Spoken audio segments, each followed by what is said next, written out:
श्री राम जय राम जय जय राम। श्री राम जय राम जय जय राम। श्री राम जय राम। श्री राम जय राम जय जय राम। श्री राम जय राम जय जय राम। श्री राम जय राम जय जय राम। श्री राम जय राम। मेरे आदरणीय सम्माननीय श्रोतृवृंद को मेरा सादर सप्रेम राम राम। सभी को रामायण के कथा को स्वागत करता हूँ। बोलिए सियावर रामचंद्र की जय।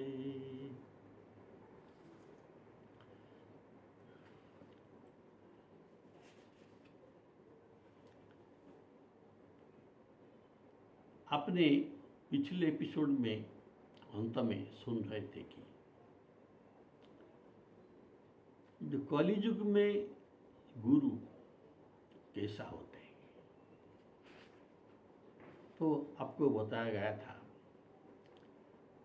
गुरु शिष्य इनके जो संपर्क है, एक बधिर है जो शिष्य, और गुरु है अंधा।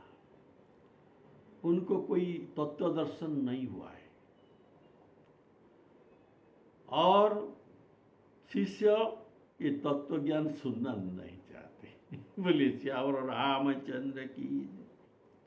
तो ऐसे दो संपर्क है, तो गुरु क्या करते हैं, शिष्य का धन को लूटते हैं, इनका शोक नहीं हटते, इनको जन्म मरण बंधन से छुटाते नहीं। अतः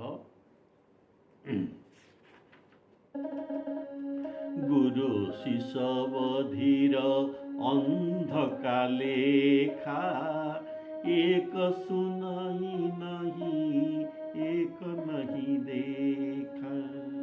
हरई शिष्य धन शोक न हरई, हरई शिष्य धन शोक न हरई। सो गुरु घोर नरक महु परई। श्री राम जय राम। अतः कहा गया कि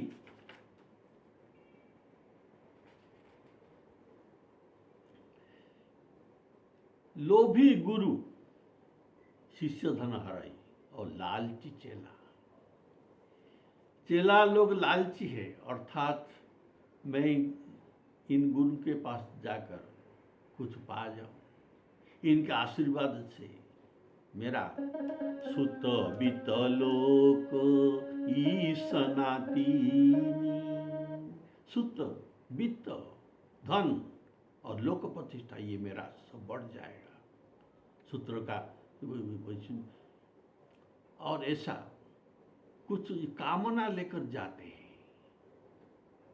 लालची होकर जाते हैं, लेकिन परमार्थ के लिए कोई नहीं जाते। इसीलिए कहा गया लोभी गुरु लालची चेला, घोर नरक महु ठेलम ठेला। बोलिए सियावर रामचंद्र की जय। तो पर आज भी ऐसा गुरु भी है जो बहुत प्यार करते हैं, शिष्य के वहाँ आश्रम के पास आश्रम में जाने पर खिला पिला करते हैं और उसका कल्याण करते हैं। कभी उसका एक रुपया भी नहीं लेते। ऐसा गुरु भी अभी भी बहुत है, लेकिन उनके पास पहुंचना चाहिए। बोलिए श्यावर रामचंद्र की जय। देखिए, स्वार्थ तभी होता है कभी जहाँ कुछ कामना होता है।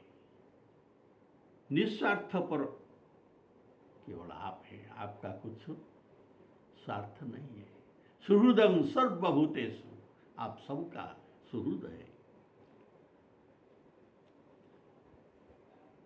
माता पिता स्वार्थ है।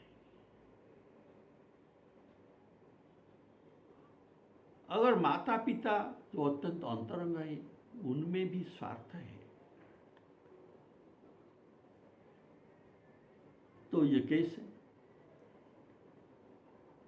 ये पुत्र को, अपने संतान को परमार्थवाद सिखाते नहीं। बाबा सकाल सवेरे उठकर राम राम कहो, गीता के 1-2 श्लोक पढ़ो, थोड़ा रामायण सुनो, रामायण का एपिसोड भी सुनो। ये बात ये नहीं सिखाते, तो क्या सिखाते हैं? मातु पिता सिखावहि बालक,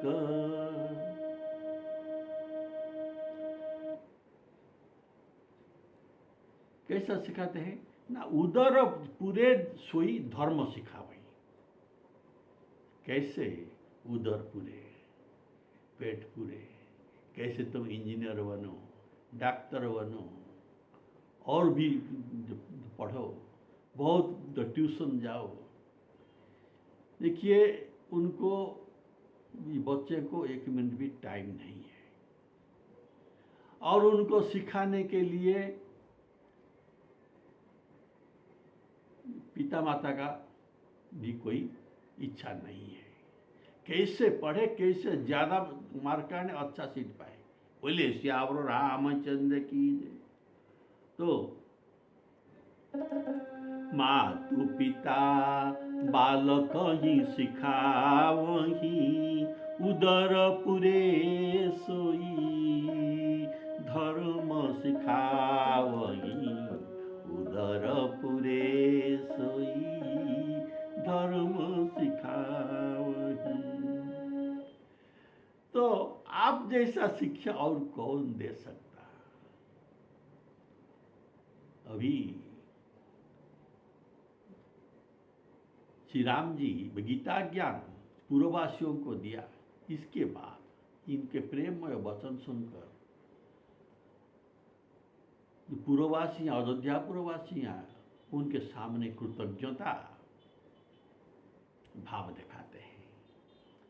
बोलते हैं, आपके सिवा ऐसा कोई शिक्षा हम नहीं दे सकता। अस सिख तुम बिनु देई न काऊ, मातु पिता स्वार्थ रत हो। श्री राम जय राम। देखिए, सभी संसार में सब स्वार्थ के ही मित्र है। हे प्रभु, परमार्थ उपदेश कोई नहीं करता। परमार्थ उपदेश करने वाले केवल आप ही है। सबके प्रेम रस में सने हुए वचन सुनकर श्री रघुनाथ जी हृदय में प्रसन्न हुए। आज्ञा पाकर सब प्रभु की सुंदर वाणी को वर्णन करते हुए अपने अपने घर वापिस जाते। स्वार्थ मित, जितना मित्र है, संबंधी है, सभी स्वार्थी है। स्वार्थ मित सकल जग माही, सपने हूँ प्रभु परमार्थ नाही। सबके वचन प्रेम रस साने, सुनी रघुनाथ हृदय निज निज गृह गए आए सुपाई, निज निज गृह गए आय सुपाई, वरन त प्रभु बत कहीं सुहाई। बत कहीं वचन, सुंदर वचन। जगत में कैसे स्वार्थी मित्र होते हैं, ये बात श्रीमद् भागवत में उद्धव जी को गोपियां कहते हैं। गोपियां कहते हैं, हे उद्धव जी, बंधुओं के सिवा अन्य लोगों को जो मित्रता की जाती है वो किसी ना किसी प्रयोजनों से ही की जाती है, अर्थात स्वार्थ इसमें सन्निहित है। जब तक सर्वार्थ सिद्धि अर्थात स्वार्थ सिद्धि नहीं होती तब तक मित्रता का अनुकरण मात्र, स्वांग मात्र किया जाता है, नटंकी। बोलिए श्यावर रामचंद्र की जय। कार्य होने पर उस मित्रता का अंत हो जाता है। तो भागवत का ये वाक्य सुनिए, अन्येषु अर्थकृता मैत्री जावत अर्थ विडंबनम। और स्त्रियों से पुरुष की मित्रता, स्त्रियों से पुरुषों की मित्रता और भ्रमर के पुष्प पर अनुराग, ऐसे ही स्वार्थ मित्रता का उदाहरण कहा गया है श्रीमद् भागवत में। पूर्वी स्त्री सुकृता जतवत सुमन शिव षटपदे ही भ्रमर, जैसा पुष्प के होता है। मनुष्य के निर्धन हो जाने पर वेश्या उस मनुष्य को, असमर्थता होने पर प्रजा राजा को त्याग देते हैं, उसमें कोई स्वार्थ नहीं है। निस्वह त्यजंती गणिका अकल्पं नृपतिं प्रजा। विद्या प्राप्त होने पर विद्यार्थी आचार्य को छोड़ देते हैं, दक्षिणा पा जाने पर वृत्ति को लोग जजमान को त्याग देते हैं। अधीत विद्या आचार्यं जो दत्त दक्षिणां,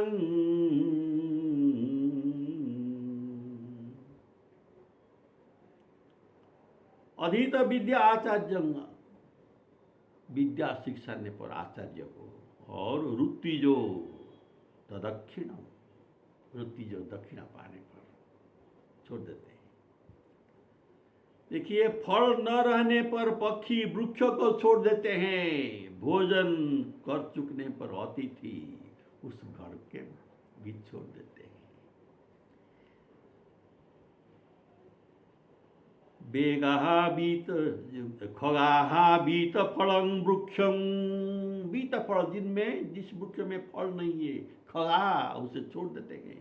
खगाहा बीत फल वृक्षं भुक्त्वा च अतिथयो गृहं।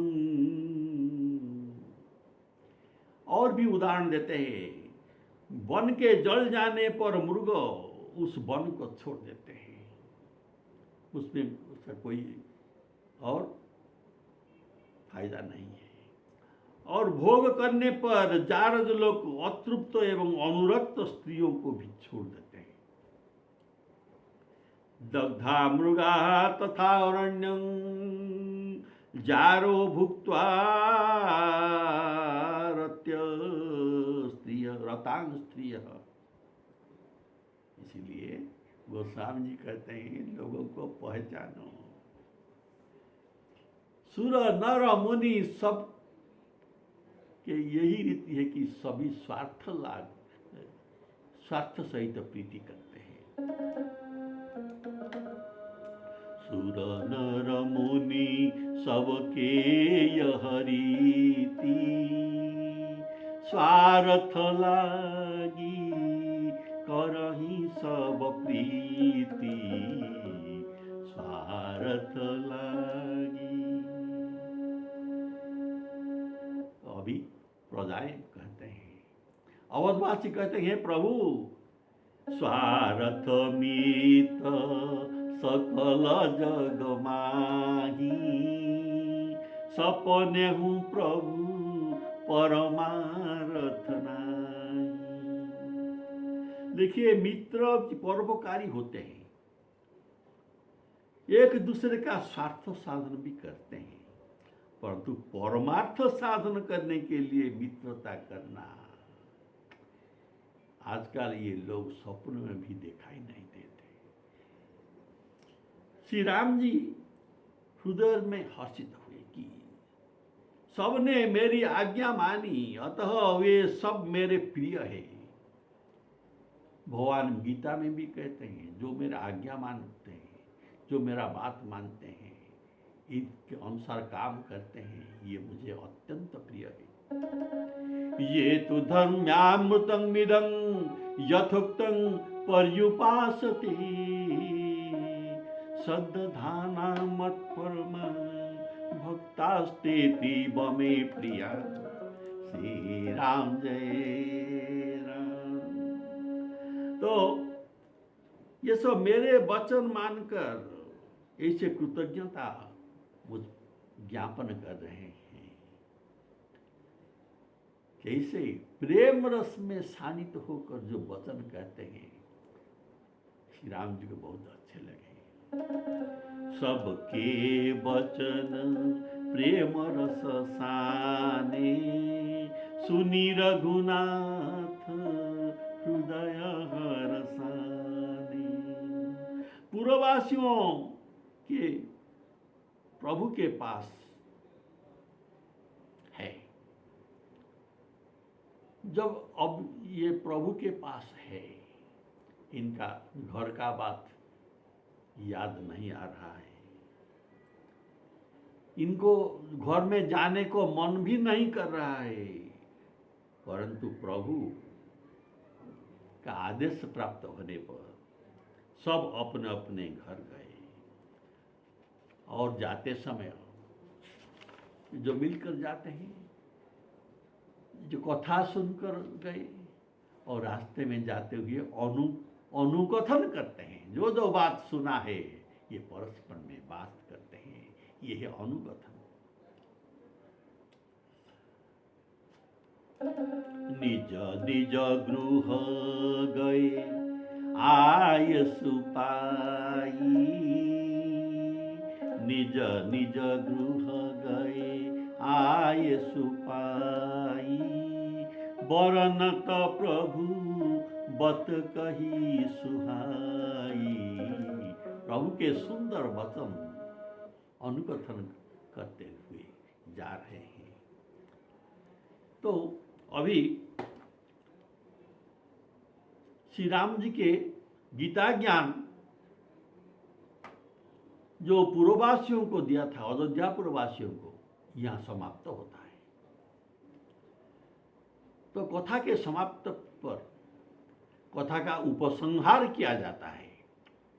तो वक्ता यहाँ कौन है? शंकर भगवान है। श्रोता कौन है? पार्वती जी है। शंकर भगवान के पास एक ही श्रोता है जो पार्वती जी ही है। तो अभी इनको उपसंहार करके प्रसंग का ये कहते हैं, हे उमा सुनो। तो हे उमा, सच्चिदानंद घन श्री रघुनाथ जी जहाँ राजा है, उस अवध के लोग अर्थात स्त्री पुरुष सभी कृतार्थ रूप है। उमा अवधवासी नर, उमा अवधवासी नर, नारी कृतार्थ रूप, ब्रह्म सच्चिदानंद घन, रघुनायक जहाँ भूप। श्री राम जय राम। जय जय राम, श्री राम जय राम, जय जय राम। रघुनाथ जी ने अवधवासियों को मुक्ति देने के लिए जो जो ज्ञान उपदेश दिए, रघुनाथ जी ज्ञान उपदेश दिए और उन्होंने सुना। तो इसमें यह प्रश्न उठता है कि क्या अभी तक अयोध्यावासियों ने राम राज्य में कुछ साधन नहीं किया? जब साधन करेंगे तो मुक्ति पाएंगे। जो श्री राम जी ने कहा साधन, ये साधन अगर करेंगे तो मुक्ति पाएंगे। पर ये तो मुक्तिपुरी है, सप्त मुक्तिपुरी में अयोध्या का नाम प्रथम है। अयोध्या मथुरा माया काशी कांची अवंतिका पुरी द्वारावतीश्चय सप्तैते मोक्षदायिका। इसमें सप्तपुरी में शीर्ष स्थान है, मस्तक है अयोध्या। तो अयोध्या में इनका जन्म है, अयोध्या में रहते हैं और प्रभु कहते हैं ये अयोध्या प्रवासी मुझे अतिशय प्रिय है और यहाँ जो जन्मता है अयोध्यापुरी में कि रहता है, ये अवश्य मेरे धाम को प्राप्त होता है। अति प्रिय मोही यहाँ के बासी मम धाम पुरी सुख राशि।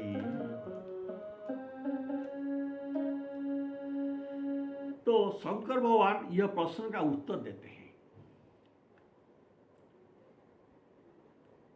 राम राजा, तो ये जो उत्तर देते हैं ये है राम जी का गीता ज्ञान प्रसंग का ये उपसंहार है।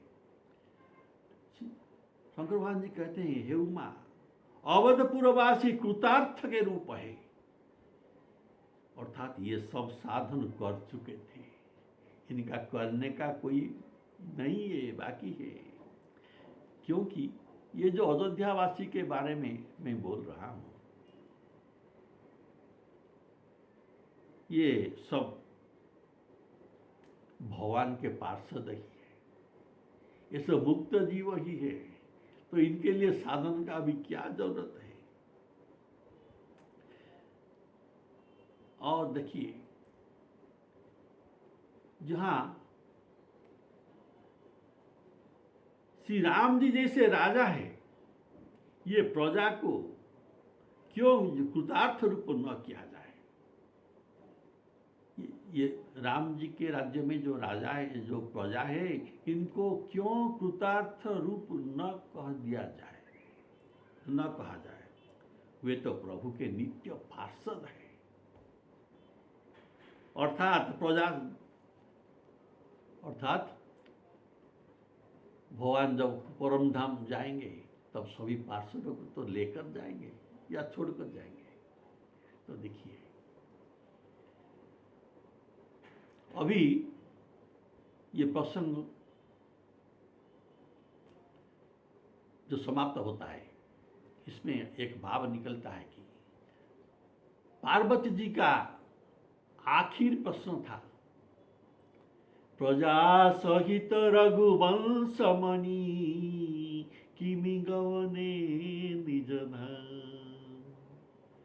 प्रजा सहित रघुनाथ सभी प्रजा को लेकर कैसे अपने धाम को पधारे? इसका उत्तर यह है कि ये सब उनके ही लोग थे और उनके पार्षद ही थे। तो इसलिए इनको भगवान के पास धाम को जाना ये कोई बड़ी बात नहीं है। तो इसमें संक्षिप्त में उमा जी का उत्तर भी हो गया। बोले श्यावर रामचंद्र की। तो ये सब बात अगर अवधवासियों जानते हैं तो ये कृतार्थ रूप है, तो क्या क्यों कहा गया? ये हमारे लिए लोक शिक्षार्थ भगवान कहते हैं। बोले श्यावर रामचंद्र की। श्री सीतारामार्पणामस्तु। अभी कुछ 12-14 एपिसोड आप राम गीता सुना, राम जी के द्वारा ज्ञान उपदेश। तो अभी आगे अगले एपिसोड में हम दूसरा प्रसंग में जाएंगे। श्री सीतारामार्पणामस्तु। सभी के कल्याण हो।